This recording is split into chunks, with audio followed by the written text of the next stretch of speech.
Olá, tudo bem com você? Esse é um podcast especial gravado para completar a série Entre a Promessa e o Poder, a série que a gente tem feito na Igreja Vineyard de Curitiba.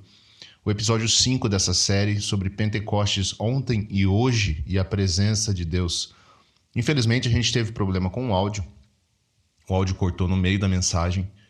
Não vem ao caso aqui os detalhes, mas a gente vai aprendendo com cada incidente e a gente resolve da melhor maneira possível.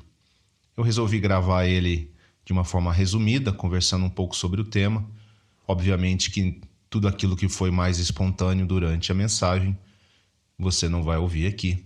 Mas os principais pontos da mensagem nós vamos trabalhar com certeza nessa leitura. O texto que foi usado foi o texto que nós já estávamos usando de Atos capítulo 1, porém, dessa vez, como prometido, eu disse para os irmãos que só no episódio 5 a gente iria, de fato, ler o episódio 2, que é o texto mais conhecido de Pentecostes. Então, se você assistiu os outros episódios, você vai perceber que durante os 4 primeiros episódios eu usei Atos 1 até o versículo 2:1. O versículo 1 do capítulo 2. Eu não entrei naquele famoso texto, de repente veio do céu um som, porque eu queria explorar com os irmãos aquilo que aconteceu na vida dos irmãos ali, dos primeiros cristãos, antes da descida do Espírito Santo. Então a gente falou bastante nesses 4 episódios, e eu incentivo você a ouvir os episódios anteriores, se você puder. A gente incentivou muito a reflexão sobre a espera, a reflexão sobre a unidade, a reflexão sobre estar em oração e todos os itens que acontecem nos 10 dias entre a promessa e o poder. E como nesse dia 24 de maio, que foi o dia que no calendário cristão a gente celebra Pentecostes, e a gente planejou para chegar no versículo 2 do capítulo 2 nesse dia, aí então sim eu li o texto. Então, para quem sabe esse texto de cor, a maioria dos ouvintes aqui provavelmente conhece de cor, um texto muito querido de todos os cristãos, especialmente aqueles que se consideram carismáticos, né? E que, eu digo isso por causa da experiência especial que tem aqui, e se veem nessa experiência, né? Buscam essa experiência, mas é um texto para todo cristão, né? Aqui é o início da igreja, algo que Deus estava fazendo, então ninguém escapa. Então alguns vão dar uma ênfase mais, digamos, natural, mais leve, outros vão dar uma ênfase mais de fogo, usando o termo aí mais pentecostal, e tem a ver com Pentecoste, né? Pentecostal, então, bom, não vou entrar nisso agora, vamos começar com o texto. De repente veio do céu um som como de um vento muito forte, encheu toda a casa na qual estavam assentados. Então tem todo o aspecto aqui da surpresa. E o que eu gosto de falar nesse tom aqui é, apesar dos irmãos estarem em Jerusalém para uma festa programada, a surpresa ainda aconteceu. Então, as duas coisas estão acontecendo. Há uma festa planejada, que é uma festa regular, assim como era a Páscoa, e há também o pedido de espera que Jesus fez. Uma coisa não anula a outra, e a gente tem que ter isso bem claro, né?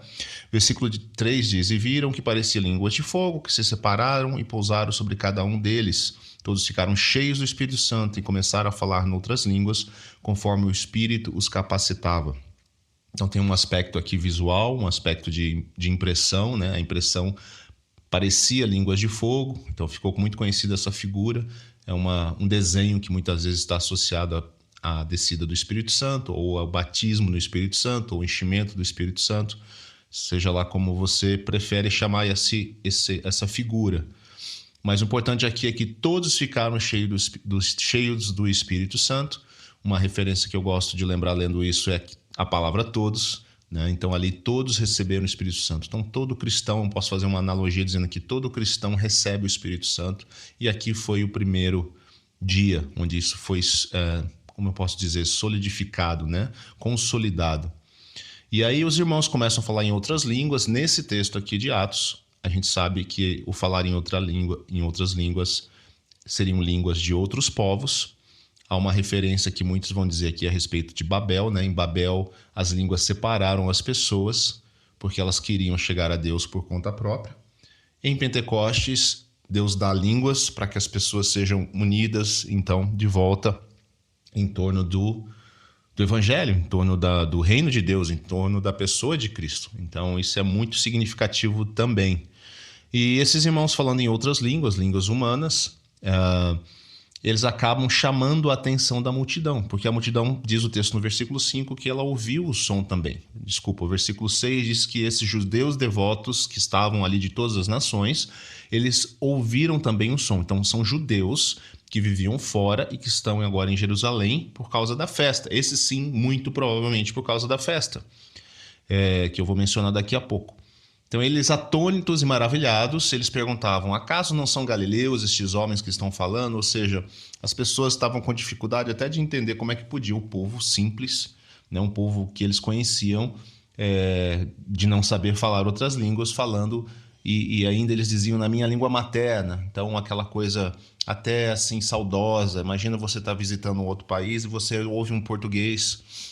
A gente sempre é atraído, né? Pô, tem um brasileiro ali, né? Se você for mineiro, ouvir um mineirinho falando, mais ainda, né? Além de brasileiro, é da minha terrinha, coisas desse tipo. Então esse pessoal tava com esse sentimento. Então uma mistura de assombro, de maravilha, atônitos. E detalhe importante, o que eles ouviam? Eles ouviam esses irmãos declarando as maravilhas de Deus em nossa própria língua. Então aí um ponto talvez aí para a gente também pensar. Uma das funções de falar em línguas, muitas vezes, em situações como essa, ela sempre tem um propósito de centralidade em Deus, de atrair para Deus, né? Nunca é algo voltado para as pessoas mesmo, especialmente nesse contexto aqui, né? Nós não estamos falando aqui de falar em línguas no contexto da edificação pessoal que Paulo fala mais lá para frente. Aqui tem uma clara conotação missional. Então chega ali o fim do texto, ele diz que alguns todavia zombavam e diziam eles beberam vinho demais. O comentário que eu fiz no domingo, rapidamente, nesse final desse versículo, foi que, como em tudo na vida, em qualquer evento diferente, que sai do nosso controle, que sai do normal, há aqueles que vão ficar maravilhados e interessados, atraídos da forma correta, atraídos pela presença de Deus, pela ação de Deus, pelo mover de Deus. E há aqueles que não vão entender, talvez inicialmente, e vão achar que as pessoas estavam bêbadas. Eu digo inicialmente, porque mesmo para esses, há depois o discurso de Pedro que faz com que eles entendam melhor. Então talvez a gente possa aprender um pouco aqui também sobre esses momentos e ter a compaixão, a paciência, a maturidade de que alguns vão atrair, ou melhor, ser atraídos, outros vão rejeitar inicialmente, mas com uma palavra vindo de Deus, como Pedro trouxe, uma palavra inspirada pelo Espírito Santo, as pessoas podem ser convencidas, né, do jeito certo, convencidas pelo Senhor e não por nossos argumentos a respeito dessas coisas. Legal até aqui? Então, assim, uma coisa que muitos já sabem, mas talvez alguns ainda não. A festa de Pentecostes, a palavra Pentecostes significa quinquagésimo. Eu errei aqui a palavra igual eu errei no dia. Então significa 50 dias, né, depois da Páscoa. E esse número ele não é ao acaso. Você vai ver em Êxodo que Deus estabelece a festa chamada Shavuot. E essa festa era a festa das semanas. Deus pede àqueles que em 7 semanas após a Páscoa eles façam uma celebração, que eles celebrem. 7 vezes 7, 49, só que, né, virando o dia ali, 50 dias. Então, nesse período, eles fazem essa festa. E logo após eles começarem a celebração da festa, em Êxodo 19, se eu não estou enganado, você vai ler que Deus dá a eles as tábuas da lei. Então, criou-se na cultura judaica uma associação entre a festa das semanas, o Shavuot, 50 dias, e a entrega da lei. E aqui é um negócio muito interessante, porque quando você vai olhar para Pentecostes, você vai ver que Pentecoste é o cumprimento de algo que a gente pode ler em Jeremias 31, a gente pode ler em Ezequiel 36, são os textos que falam da ação de Deus, a promessa de Deus, do derramamento do seu Espírito sobre toda a carne.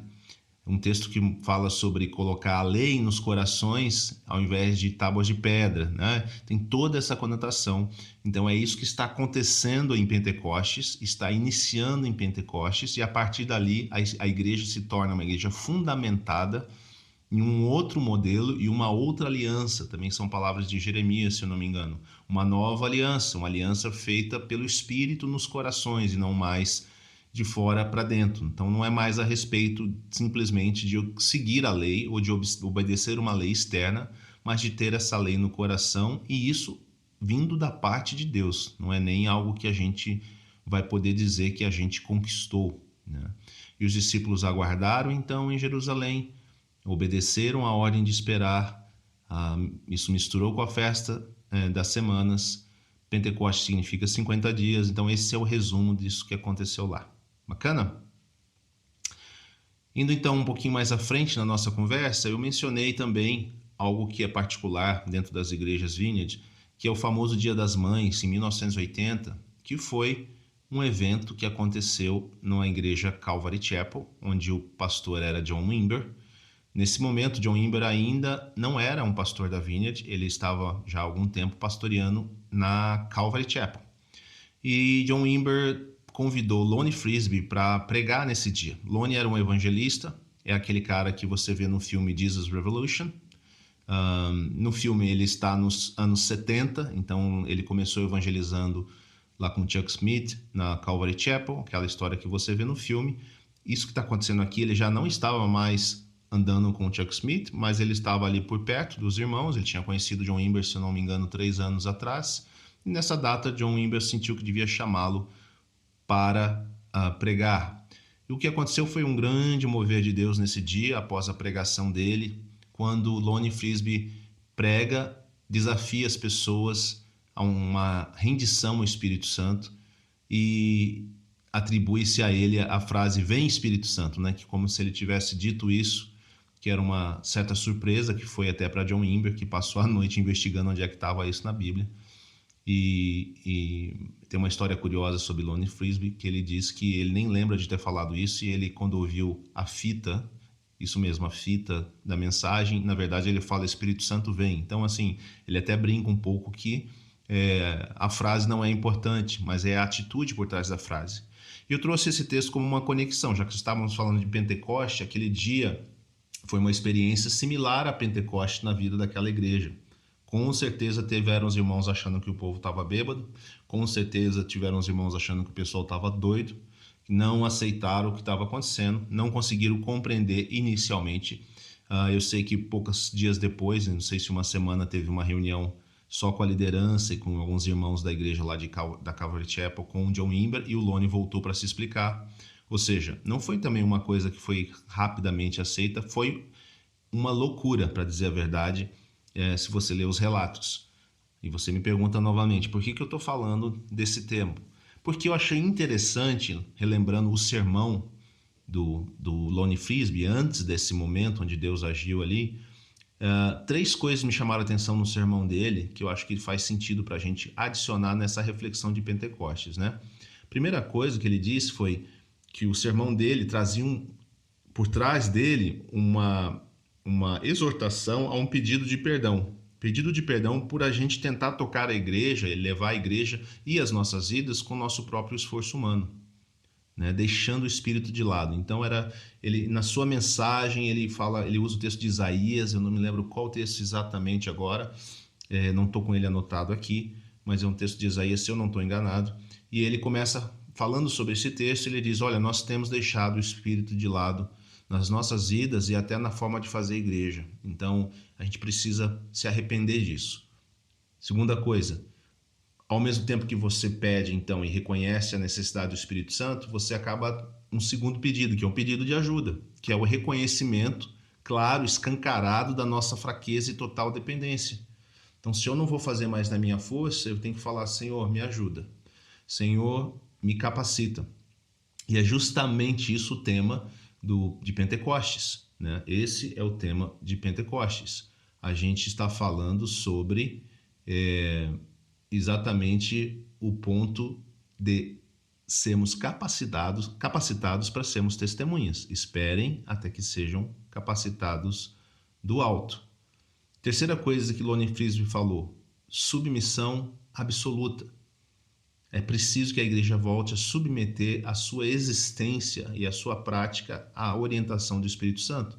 Então ele diz, nós precisamos voltar a declarar que o Senhor está no comando e que nós estamos disponíveis. Essa é uma palavra-chave para mim aqui que eu coloquei e que vai abrir o nosso terceiro ponto, digamos assim.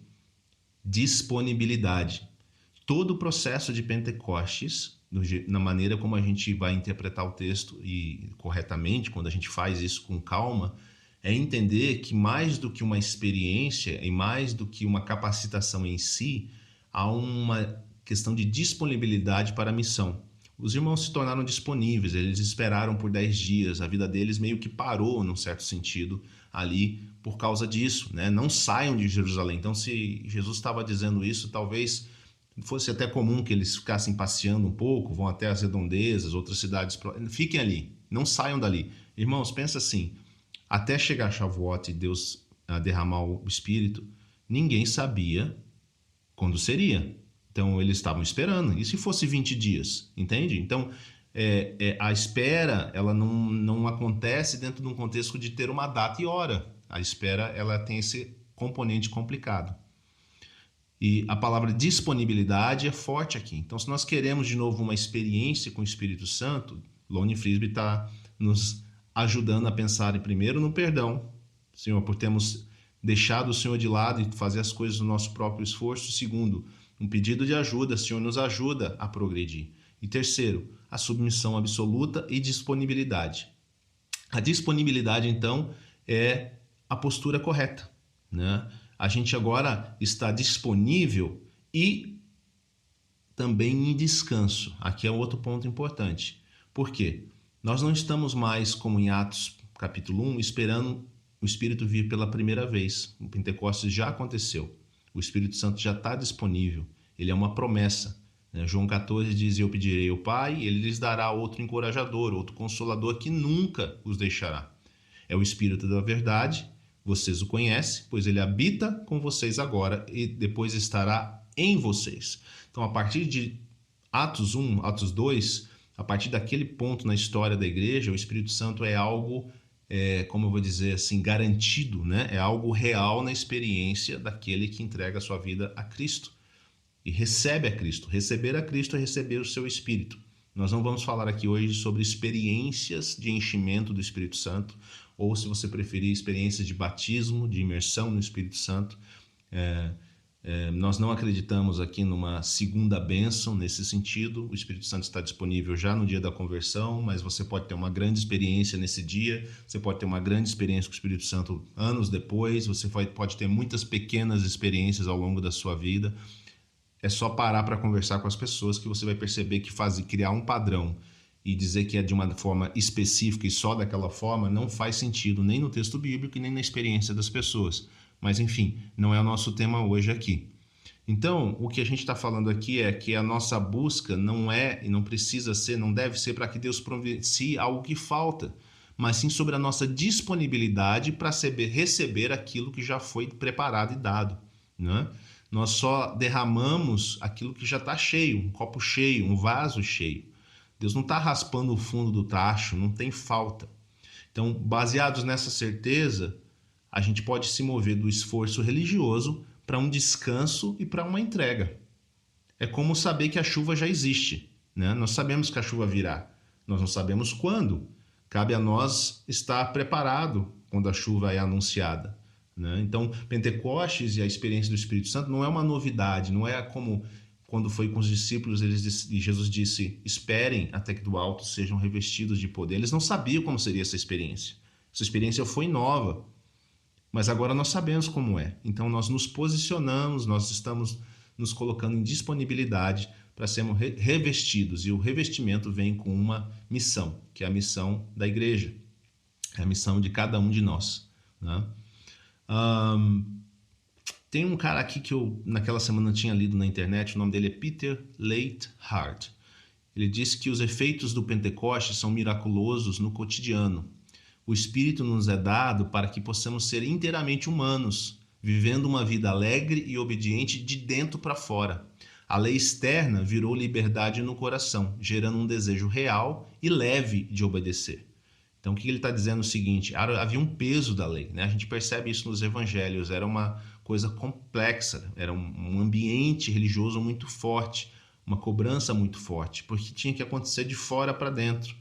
Agora, pela experiência do Espírito, há um desejo em nós de obedecermos. Nós falhamos? Sim, nós falhamos. Nós nos afastamos, às vezes, do Senhor na caminhada ali? Sim. Mas há em nós aquele desejo, há uma consciência que se fere rapidamente e diz: eu não estou fazendo aquilo que eu deveria fazer no sentido daquilo que eu faço porque eu amo ao Senhor. Existe um incômodo em nós, né? O Espírito Santo nos incomoda de que algo não está errado. E se a gente não tem essa percepção, a gente precisa correr de volta para a palavra de Deus, correr de volta para o nosso quarto em oração, porque é uma prática, é uma realidade do dia a dia. Percebemos que não estamos andando em alinhamento com aquilo que Deus quer para a nossa vida. Estamos alheios, às vezes não é nenhuma questão de pecado, não é nenhuma questão de erro, assim, grave, mas alheios, satisfazendo a nossa própria vontade o tempo todo, não percebendo e não discernindo as coisas do Espírito, afastados da comunhão do corpo, achando que podemos ter uma vida apenas com Jesus no nosso cantinho, no nosso quarto, enfim. Não é possível, né? Isso não acontece. Então, o que a gente recebe com a presença do Espírito habitando em nós? Alguns pontos para talvez resumir e fechar esse tema. Transformação dos corações de pedra em corações de carne. São que os textos que nós lemos até do Antigo Testamento, a promessa era para isso. A presença do Espírito também nos santifica. Há um processo de santificação acontecendo em nós, nos fazendo semelhante a Jesus. Isso acaba sendo até um termômetro para nós, uma verificação de como estamos indo na nossa caminhada cristã. Mais parecidos com Jesus, a santificação está acontecendo passo a passo, para alguns talvez mais rápido, para outros talvez mais lento, mas está acontecendo. É um alvo para mim. O que mais? Distribui dons que edificam a igreja como só corpo. Então, um assunto para um outro momento que a gente também tem falado, né? A capacitação do Espírito também influencia no sentido de nós recebemos dons que vão ser usados para edificar a igreja e esse corpo que Cristo está formando, né? A presença do Espírito Santo também gera frutos que vão transformar o caráter. Aqui a gente está falando do fruto do Espírito. Isso não estava disponível dessa forma. A gente precisa entender, crer, saber e crer, né, que isso está disponível. Então, todos os frutos, aquela lista de situações, alegria, paciência, domínio próprio, essas características, né, elas estão disponíveis através do Espírito. Então, eu preciso crer, confiar, pedir a Deus que eu transpareça, né, que eu deixe florescer através da minha vida, por causa do Espírito em mim, aquelas qualidades. Outra coisa que o Espírito faz, que você precisa se lembrar o tempo todo, né, é que o Espírito nos concede o mesmo relacionamento de filiação e oração com o Pai que Jesus tinha.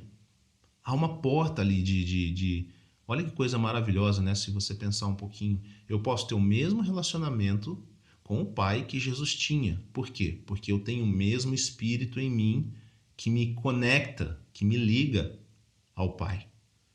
Última coisa, o Espírito, a presença do Espírito nos guia a andar em liberdade, né, e permanecer em Jesus como seus amigos. É um outro tipo de relacionamento. Me lembro aqui do texto onde Jesus diz que ele não chamava mais os discípulos de servos, mas de amigos, porque aos amigos é revelado a vontade do Senhor, né? A vontade do Pai, a vontade do Senhor. Isso aqui tem tudo a ver com a pessoa do Espírito Santo, que habitando em nós comunica os segredos e a vontade de Cristo para nós e para nossa comunidade de fé e para o mundo. Portanto, irmãos, Pentecostes é tudo isso e mais um pouco, e muito mais coisas, na verdade, né? Então, quando hoje a gente ora, vem Espírito Santo, irmãos, juntando tudo aqui, nós estamos não querendo receber ou repetir Pentecostes, mas nós queremos a experiência do Espírito Santo de uma maneira mais profunda, transformando, capacitando para que a gente prossiga. É muito mais como Atos 4:31, quando a gente pede coragem, do que para pedir o Espírito em si mesmo, né? Como se a gente não o tivesse. Então, a nossa oração quando nós dizemos vem Espírito Santo, nós não dizemos isso no sentido de que nós estamos pedindo para Deus sair lá do trono dele, viajar até nós, como se ele não estivesse ali. O que nós estamos dizendo é, Espírito Santo que já habita em nós e que já está disponível, tome mais espaço, manifeste a sua presença e encha-nos, lidere, guia-nos aqui. O que o Senhor quer fazer hoje? Então, quando a gente ora, vem Espírito Santo, nós estamos dizendo, Senhor, encontre em nós espaço para o Senhor fazer o que o Senhor quer fazer hoje. O Senhor quer ir para a direita, o Senhor quer ir para a esquerda, o Senhor quer ficar no centro, o Senhor não quer nada, o Senhor quer apenas o descanso, a nossa prostração, o silêncio, o Senhor quer a nossa... Entendeu? É isso. Vem Espírito Santo. Vem sobre nós, nós precisamos de Ti. Você tem espaço aqui para agir no nosso meio. Obrigado porque você está aqui, mas encontre lugar para se mover entre nós. Esse é um dos aspectos mais importantes que nós queremos desenvolver na vida em comunidade, crescer na experiência com Deus, o que significa crescer na experiência com o Espírito Santo. Temos orado e temos sido desafiados pelas Escrituras, nas conversas uns com os outros, a buscar isso, de forma que a gente se torne realmente um vaso que recebe, usando essa figura de enchimento, recebe o Espírito Santo que Deus está derramando. Então, que a gente se abra, que a gente deseje, que a gente se coloque disponível e diga, Senhor, eu estou disponível, capacita-me, eu quero servi-lo, eu quero participar da edificação da igreja. Não é sobre a minha capacidade pessoal, natural, não é sobre as minhas qualidades, é sobre o Senhor, e eu quero colaborar com o teu reino. Essa é a mensagem, de certa forma, de Pentecostes. Esperem, sejam revestidos de poder e então vão no mundo, na igreja, na sua casa, ser uma bênção a partir do meu poder, a partir da minha orientação, a partir da minha direção, Isso é o que nós estamos buscando com vontade e tendo paciência, esperando no Senhor. Nem sempre Ele responde no nosso tempo, na nossa hora. Se eu disser para você que eu não fiquei pensando se Deus não poderia fazer algo muito diferente, especial nesse domingo de Pentecostes, eu fiquei, sempre vou ter essa expectativa. E talvez Deus está trabalhando ainda no nosso coração para que quando a gente desejar Ele, e somente Ele, e o desejar para o benefício do mundo, então Ele virá e Ele nos capacitará. Deus sabe o tempo, Deus sabe a hora. Enquanto isso, nós andamos em fé, nós confiamos na Sua palavra, nós confiamos no Seu amor. Tá bom? Então é isso aí. Eu queria deixar registrado esse resumo para que as pessoas que estão acompanhando a série possam colher também esse benefício. Deus abençoe você, que você tenha um ótimo dia, uma ótima noite, uma ótima semana e até a próxima. Tchau, tchau.